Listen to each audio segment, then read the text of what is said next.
আসসালামু আলাইকুম। আপনারা সবাই কেমন আছেন? আলহামদুলিল্লাহ আমি ভালো আছি।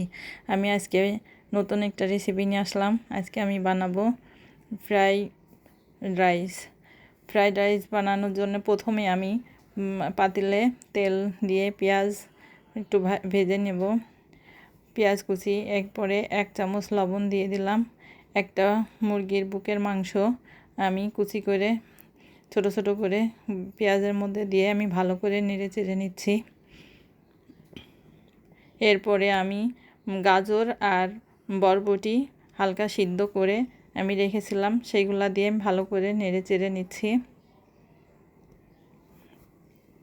এরপরে আদা রসুন বাটা দিলাম 1 চামচ, পেঁয়াজ বাটা দিলাম 1 চামচ, সয়া সস 2 চামচ দিয়ে আমি ভালো করে নেড়ে নিচ্ছি। এরপরে আমি টেস্টিং সল্ট দিলাম 1 চামচ, 3 চামচ দিলাম ছোট চামচের 3 চামচ চিনি দিলাম, দিয়ে আমি ভালো করে নেড়ে নিচ্ছি। স্বাদের জন্য দিলাম।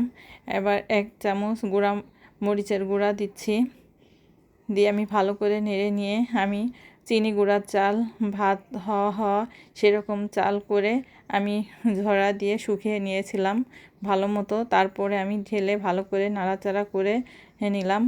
এরপরে আমার হয়ে যাওয়ার আগ মুহূর্তে আমি 4টা ডিম কুচি করে নিয়ে ডিমগুলা দিয়ে দিলাম। ভালো করে উপর নিচ করে নেড়ে চেড়ে নিচ্ছি।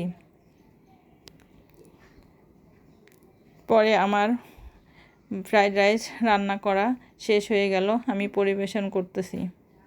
আপনারা ভালো থাকবেন, আমার জন্য দোয়া করবেন। আল্লাহ হাফেজ।